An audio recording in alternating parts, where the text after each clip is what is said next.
there's nothing, absolutely nothing new on that. Is there a lesson for you, for anyone else looking at this? Well, he's dead, so in general, you always have to be careful. And I'm very proud of what we've done in philanthropy. Very proud of the work of the foundation. That's what I get up every day and focus on.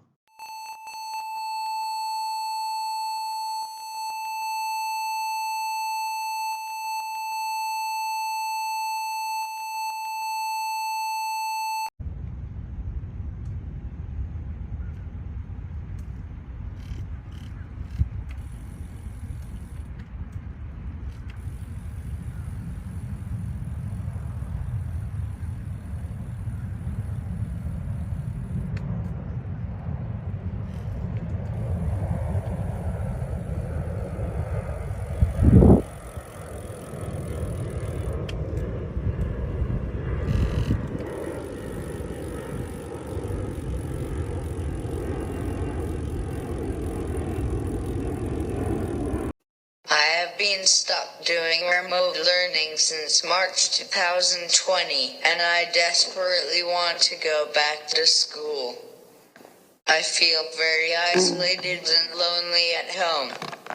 I really miss my friends and my teachers. So, with that being said, I was incredibly heartbroken that you didn't make masks mandatory. I struggle to wear a mask because of my disability. And even if I could wear it all day, I use my nose to type on my iPad. Obviously, if I wear a mask, then I wouldn't be able to speak or do my work. I'm embarrassed that my mom is to hit speak on my iPad because I can't hit it with my mask on. So people with weak immune systems and other medically vulnerable people need everyone else to be masked to protect them. What if 17% of the student population wanted no tests ever because it's their freedom to choose? Would you listen? Of course you wouldn't. It's ridiculous. So why are you listening to the 17% during a public health emergency? Look, nobody really wants to wear a mask, but if it would save just one life, isn't it worth it? I think it is. Especially if it's mine. Come on, it's just a piece of cloth. It's not like we're asking kids to wear a full hazmat suit. So I'm renewing my call today and begging you to please, please, please, please, please, please mandate masks for everyone inside of all school buildings, unless they have a real medical condition that prevents them from wearing a mask.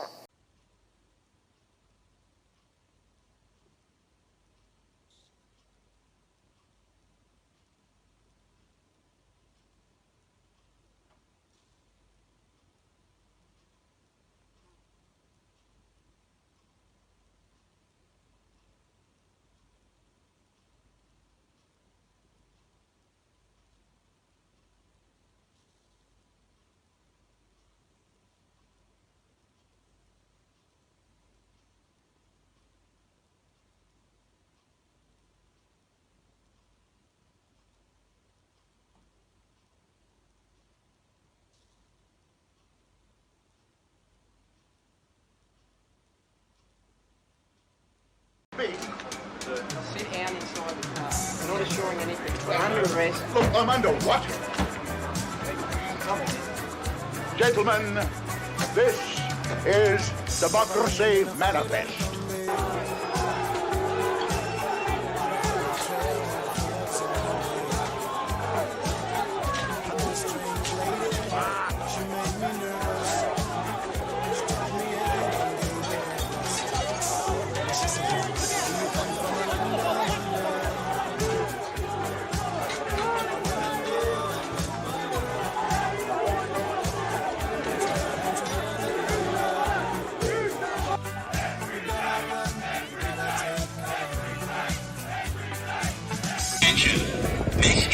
police public order warning.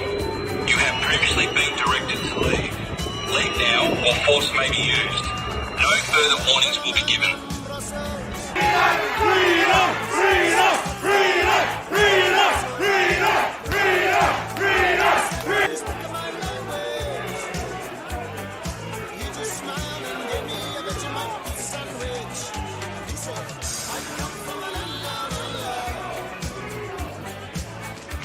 Have a look at the headlock here. See that chap over there? Get your hand off my penis! This is the bloke who got me on the penis before.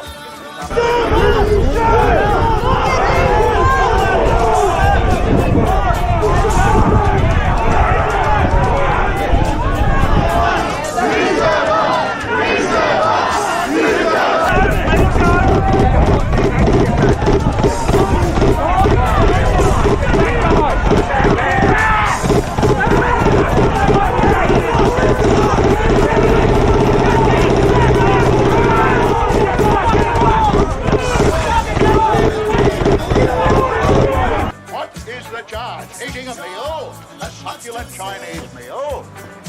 Oh, that's some nice headlocks, sir. Oh, yes. I see that you know your judo well. What's wrong with you? What the fuck is wrong with you people?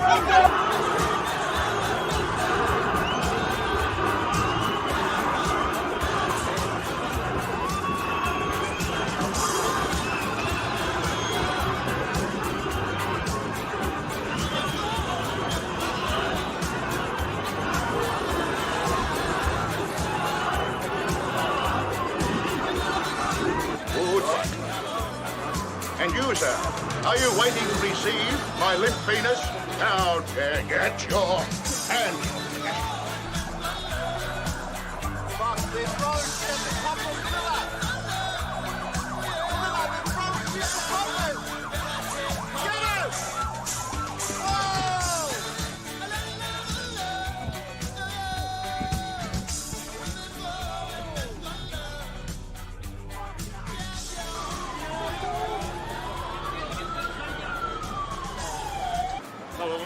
Ta-ta and farewell.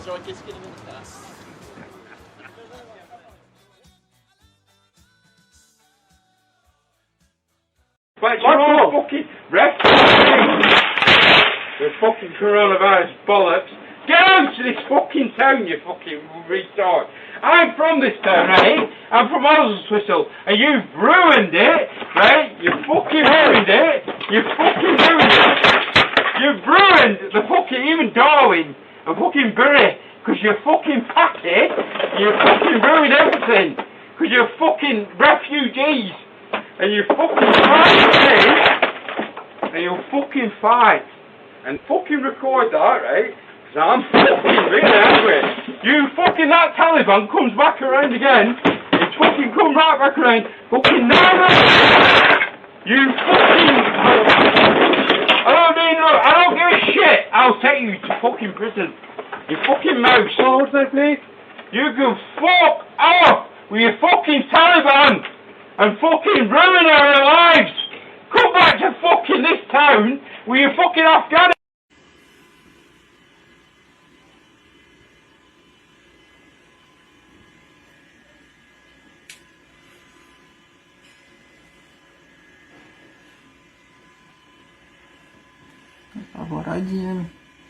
本日の腕前を見せてやろう。ブメランカッター。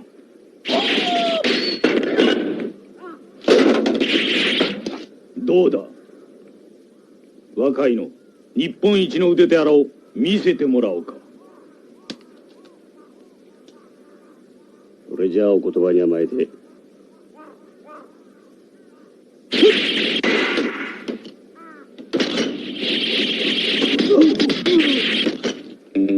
そいつが日本一か。ブメランジャック、村の人たちが心の支えとしている大切な社だ。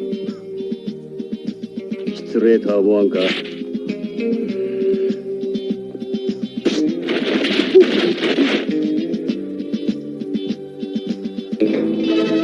死刑執行。10秒前。 Congress is in session, so let's tell the truth about what's happening.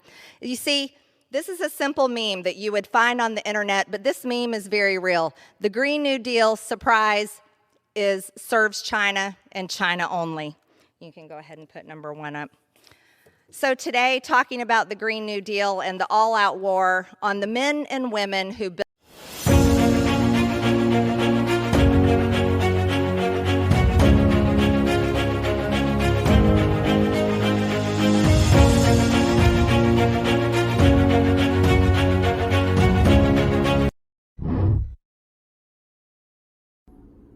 Anybody want a pizza slice? Anybody want some pizza? Oh, anybody want a pizza slice? Anybody want some pizza? Oh, anybody want a pizza slice? Anybody want some pizza? Oh, anybody want a pizza slice? Anybody want some pizza? Oh, anybody want a pizza slice?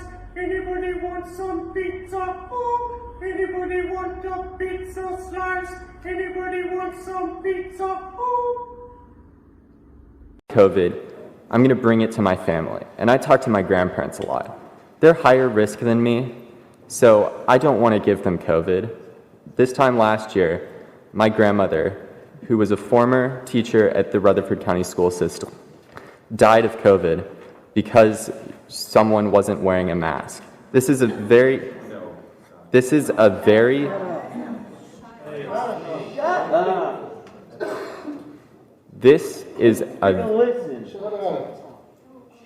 Hey guys, we're here to act professional. Please, sir, go ahead. Thank you. This is an avoidable issue, and by not wearing masks in schools, it's irresponsible. We're killing people. This is not something that we should be doing for the education of our students. Thank you.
I'm not triggered, you're just an asshole.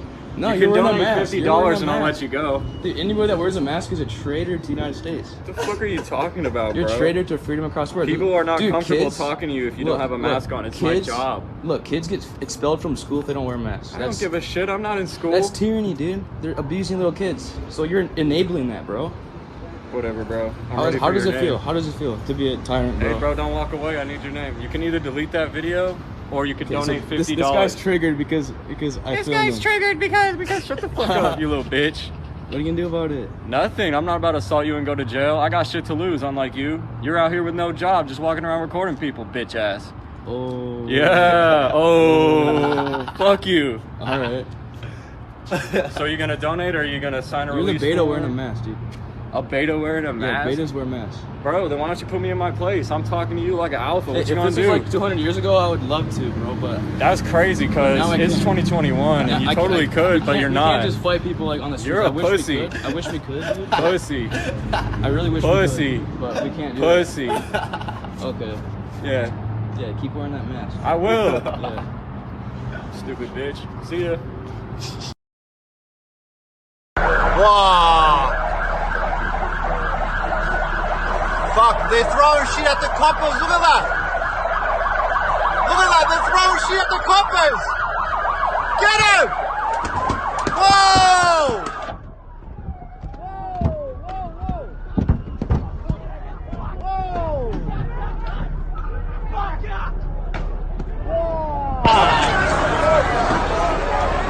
What the hell, man? Whoa, whoa, whoa! Whoa! Whoa!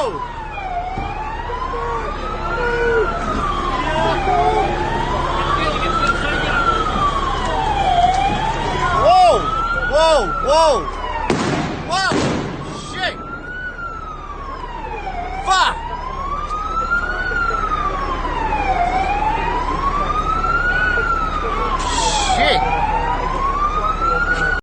This is going to be a friends only video because frankly I'm just sick of everyone's shit. Don't want to deal with it. I just left the pediatrician's office with my little girl.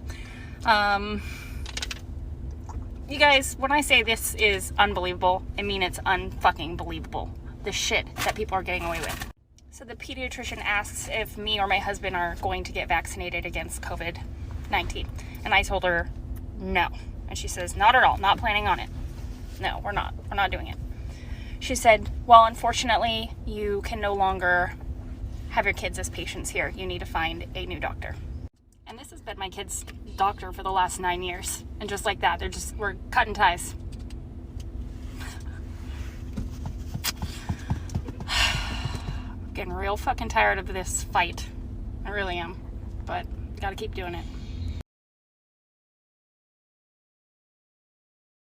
And all the calls and emails from these new cases made me late trying to find parking at LAX, which was impossible to begin with since someone jumped out of a moving plane on the tarmac yesterday. So I really wish I could be there with you in person. I'm sorry I couldn't. As you all know, we are in very dark times in this country. Many of our fellow citizens sit in solitary confinement for months on end before they even have their trial, while those who burn down cities like Kenosha, Portland, Seattle, Minneapolis, and Los Angeles face essentially no consequences for their actions. It is difficult to not conclude that we face two separate systems of justice in this country. While I can't talk specifically about the January 6th defendants in detail because I am a lawyer in so many of those cases, I can tell you this. We are going to take every single one of these cases to trial if we have to in order to seek full acquittals and, most importantly, to find out exactly what actually happened on January 6th. Who planned it, how it got started that day, and who or what organization is truly responsible. We are going to put a lot of people on the witness stand, and I think a lot of people are going to be surprised by the answers that we get to those questions. A lot of people ask me what they can do to help. There are two extremely important and straightforward answers to that. Number one, pray as much as you can for your fellow citizens who are now locked up by the government in what is essentially solitary confinement in D.C.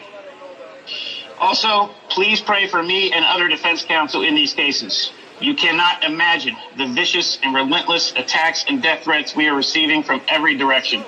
It is not easy, but we have no choice. We must stand up and fight for these defendants until the very end.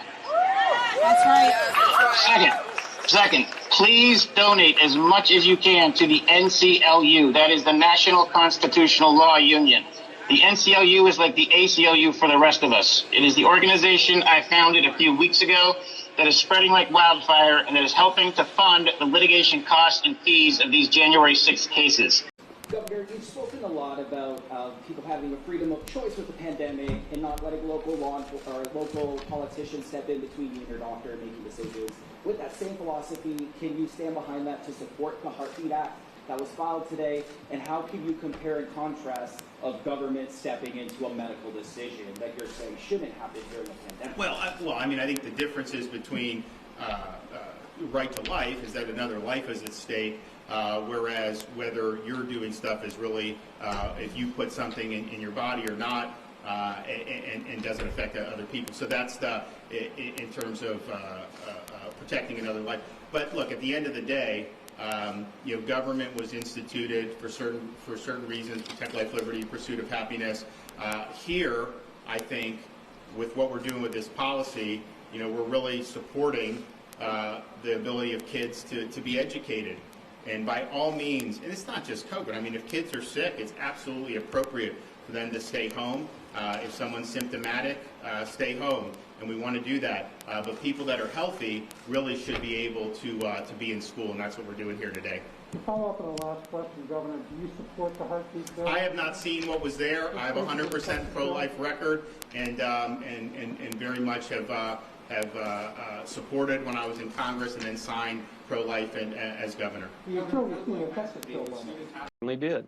Let's talk about what you and the legislature in Mississippi is doing, because I'm sure I don't need to tell you, Mississippi this week became the state with the worst number of coronavirus deaths per capita. In fact, if Mississippi were its own country, you would be second in the world only to Peru in terms of deaths per capita. That's a horrible, horrible, heartbreaking statistic.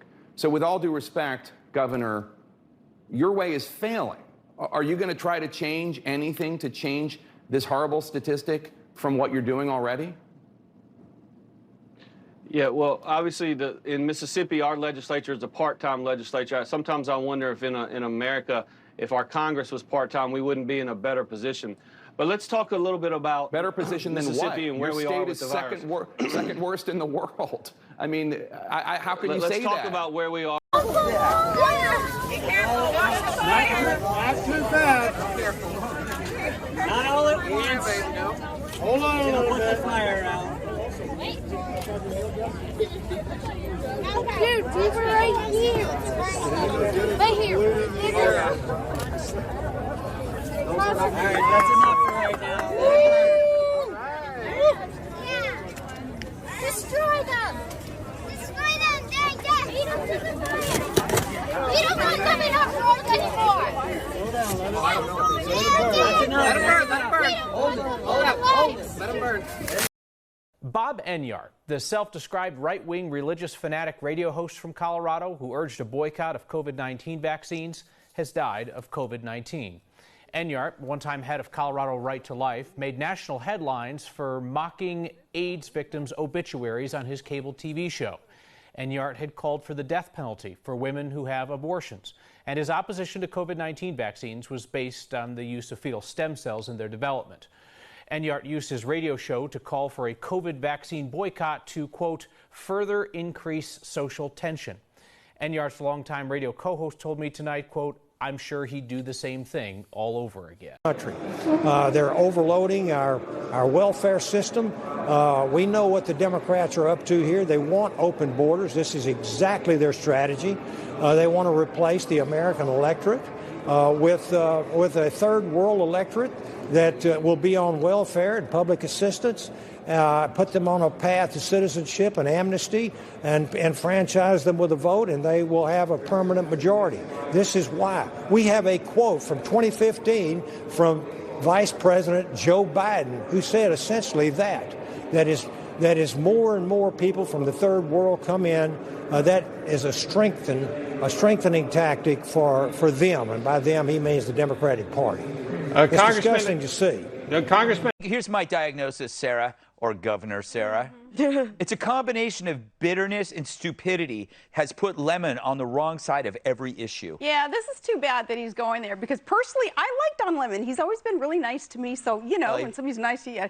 Sarah, he's making both of us shame and attack people we like. Well, that's he his thing. though, wants to be one of the cool kids, and that, as, you know, you're suggesting, too. So that narrative. But, you know, I am one of those white, common-sense conservatives. I believe in science, and I have not taken the shot. One, because the waitress never came back to ask me if I was ready for that shot. But two, because I do believe in science, and the Fauci-ism of the day back then was, if you had COVID, I've had COVID, well, then Mother Nature was creating an immunity. And even today, they say, you know, you're 27% more immune. 27 times. Yeah, 27 okay, times. 27 times. Huge. Yeah, so I want to ask the questions. And yeah, if he's going to clobber me for that, well, then I take it back that he wasn't very nice to me. Yeah, and by the way, you're absolutely... It should be a choice for everyone. You know, freedom, isn't that what America is all about?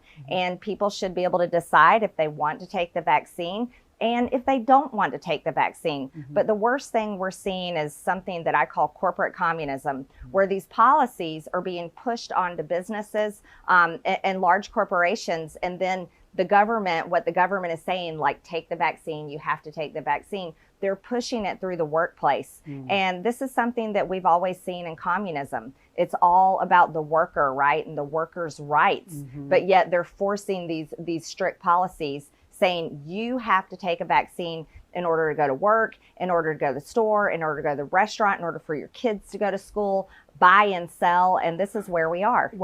Mary Trump, on her own part, released a statement tonight that says, quote, "I think he is a loser, and he is going to throw anything against the wall he can. It's desperation." The reality is this is an attack by the president on hardworking Americans and hardworking Mississippians who he wants to choose between getting a jab in their arm and their ability to feed their families. And I just believe that's a false choice. The president does not have the authority to do this. He knows he doesn't have the authority to do this, in my opinion, but he wants to change the political narrative away from Afghanistan and away from the other issues that are driving his poll numbers into the ground and focus on anything, particularly a political fight, other than those issues. Well, I mean, I asked all the lawyers just yesterday, we are taking this case to the Supreme Court before Thanksgiving.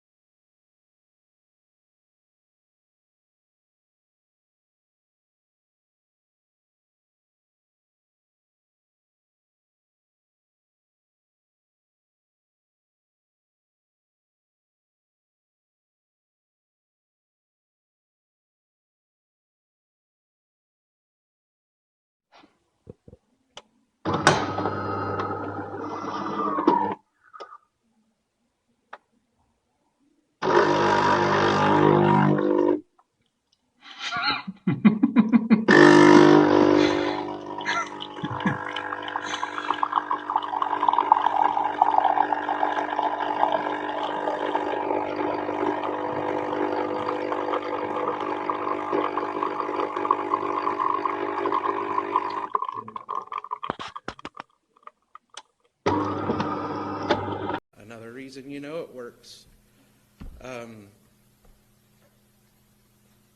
In the beginning, hydroxychloroquine worked. They grabbed it. More recently, ivermectin worked. They grabbed it. And now they're grabbing our Regeneron. I just want to thank the governor for doing everything in his power to stop it. Thanks. Great. I'm asking you have said no. It's not recording. Oh, sorry. I got it though, just in case, just for backup. All right. So you need to wear a mask. If you don't, you need to leave our store. I've asked you many times, politely. You need to leave our store. So I have a medical exemption with the right, but I am told that nobody gets a medical exemption in our store. That is what I am told, and I am doing my job. Alberta government offers an exemption for those who have a medical exemption. Your job very difficult.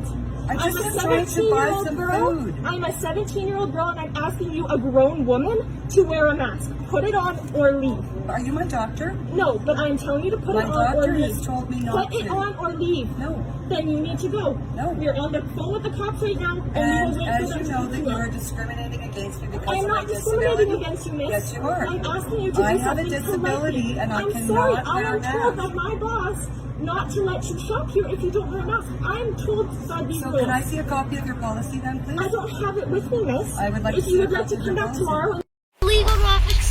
Oh man, I'm a Navy veteran. I'm a pee on Biden. I could shit a better president. I got my family, got yours. You know what else I got? Some fucking Sketcher shape-ups, motherfucker. I'm a badass, son.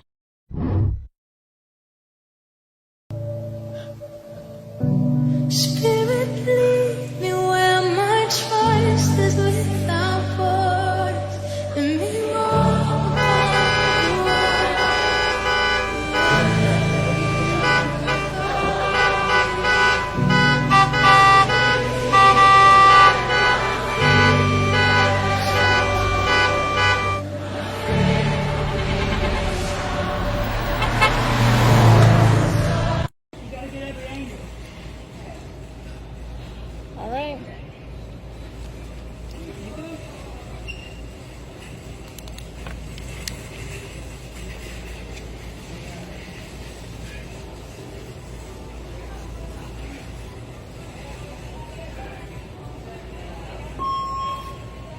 Attention Walmart shoppers and associates. My name is Beth from Electronics. I've been working at Walmart for almost 5 years, and I can say that everyone here is overworked and underpaid. The attendant policy is bullshit. We are treated from management and customers poorly every day. Whenever we have a problem with it, we're told that we're replaceable. I'm tired of the constant gaslighting. This company treats their elderly associates like shit. To Jared, our store manager, you're a pervert.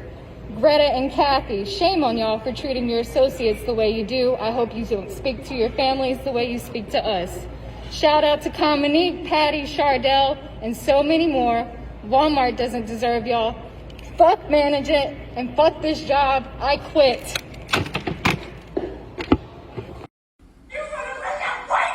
Oh, I got it on film.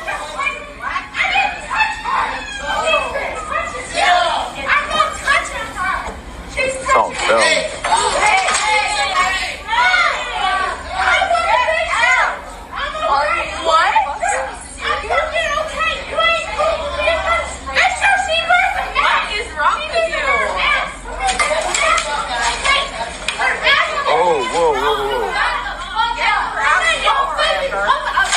Oh, baby.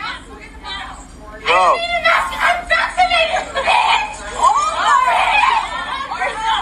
Whoa.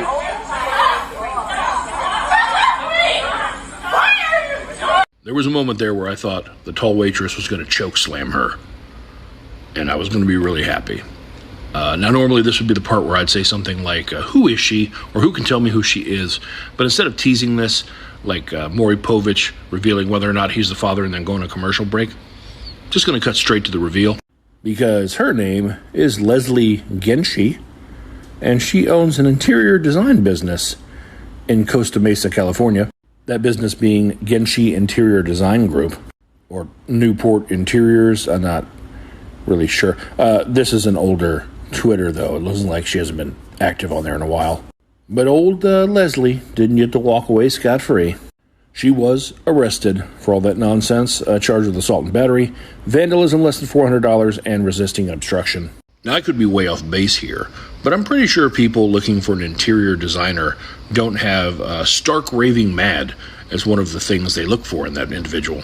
And as damning as an arrest report can be, I think the real thing that's going to burn her is that video. Because, sorry to break this to you, Leslie, but the internet is forever. Medical freedom is human rights. My name's Chris, and I do work at a hospital. I'm a mental health professional at a hospital. My name's John Payne. I'm from Ann Arbor, and I'm for freedom and truth. Explain this whole vaccine mandate thing. Well, I think that the whole country was put under a form of mind control, trauma-based mind control. Why do you think so many people are falling for this ruse? Because you ought to be able to trust what you hear on TV. So they're holding your family hostage to make you get the vaccine. Some people feel that way, they really do.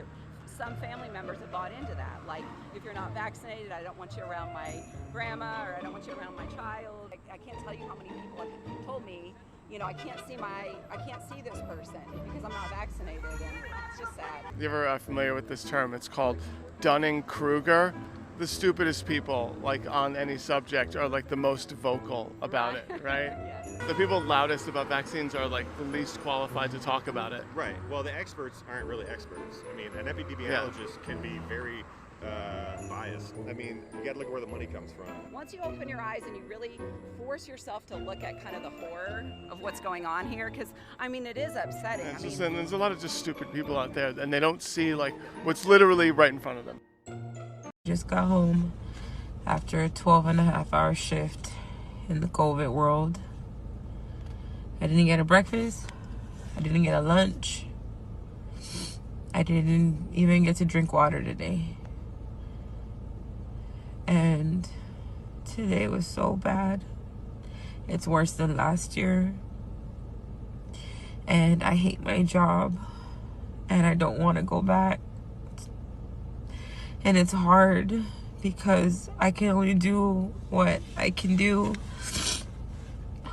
And there's just too many sick people and too little bit of employees. And it's not fair to our patients. It's not fair to us. and it sucks and it's hard, and I just want to quit and give up, and it looks like it's never gonna get better. I have 3 different patients' blood on my scrubs. I have COVID urine on my pants. I did a lot of CPR today and a lot of bagging. And I saw people grab my hand and tell me to help them to live, and they don't want to die. And then I had people tell me, just leave me alone and let me go already, and just let me die. I don't want to be here anymore.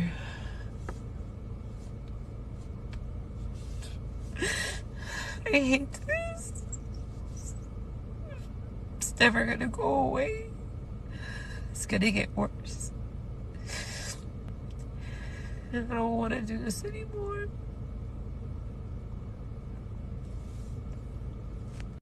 And who's he talking to that night? Steve Bannon on the phone. He's telling Steve Bannon over at the Willard Hotel, we need to kill the Biden presidency in the crib. That was the phrase based on our reporting in that conversation.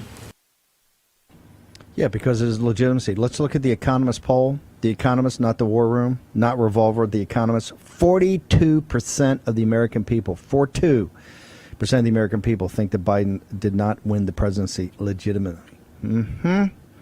It killed itself.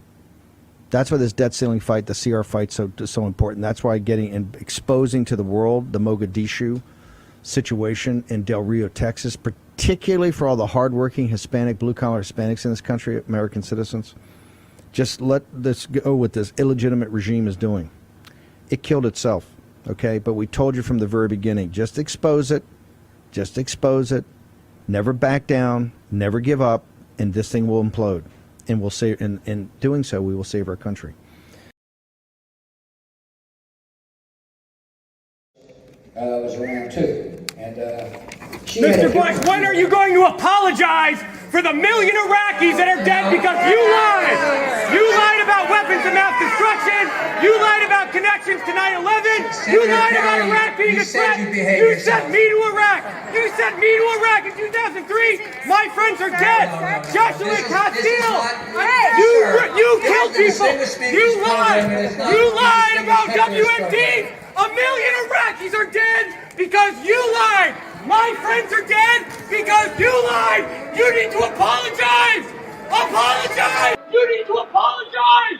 Apologize. Apologize. Are you with this gentleman? No. What just happened? I'm wondering if they're going to arrest me, but What just happened? I just disrupted George Bush speaking. They dragged me out. I guess the cops are not after me, so I guess they're not arresting running, me. but yeah.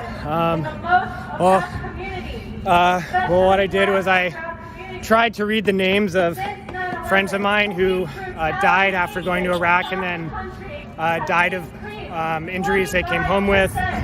The names of Iraqis who were killed by the U.S. occupation in the Nice Square massacre, Haditha, those you saw in the collateral murder video. I tried to read the names, but the event runners immediately grabbed the list and tore it up.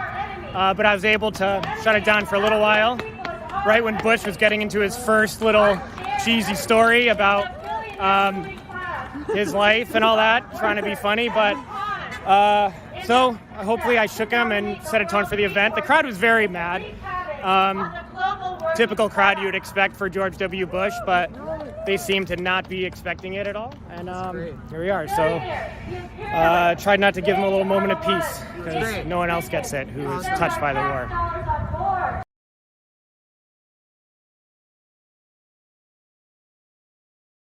A Washington family grieving the loss of Patrick Lane, a father of 2 who recently died of COVID at the age of 45. Patrick was not vaccinated. Patrick Lane's children join me now, Katie and Evan Lane.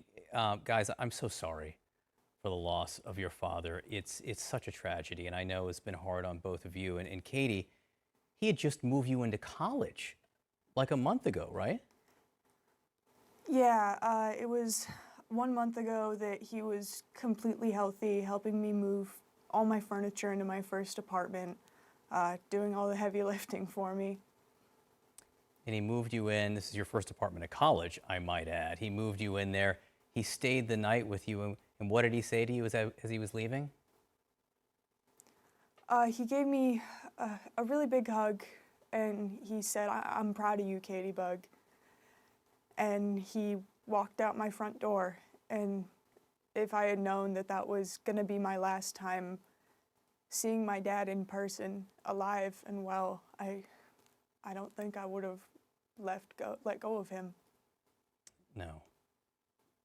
Why was he so hesitant to get vaccinated, Katie?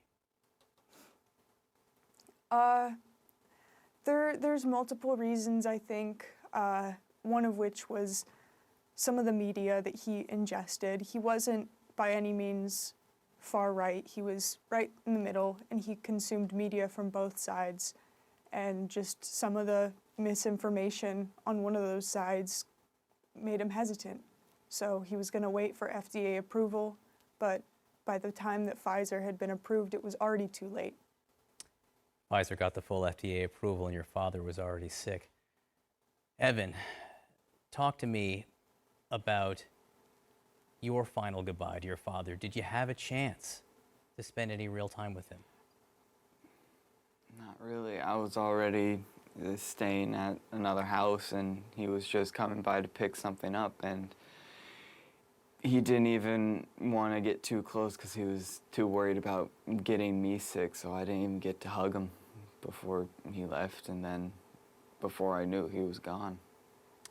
You guys are vaccinated now, Evan. You know, what was the message ultimately that your father wanted to spread about vaccines? He wasn't anti-vaccine. He was just hesitant, and now that, you know, Pfizer's been FDA approved, I don't think he would have anything wrong with telling people to get that vaccine. His final words to my stepmom on a FaceTime call was that he wished that he was vaccinated. Those were his final words? To my stepmom, the last call that she had with him, he said that he wished that he was vaccinated. And Katie, you said from one media source in particular, he was getting information that led him to be hesitant on vaccines. Who? I mean, who was he listening to? He watched some Tucker Carlson videos on YouTube, and some of those videos involved some misinformation about vaccines, and I believe that that played a role. Evan, what do you want people to remember about your dad? How are you going to remember him? I'm always going to remember him as just the fun dad in any school gathering, or just the person who always tries to bring everyone's mood up if they're feeling down. Katie, I'm looking at those pictures right now on the screen. I don't know if you can see them, but his smile just bursts right through the screen right there. He just looks like there was so much joy. Yeah. A lot of joy and a lot of life that he's never going to live.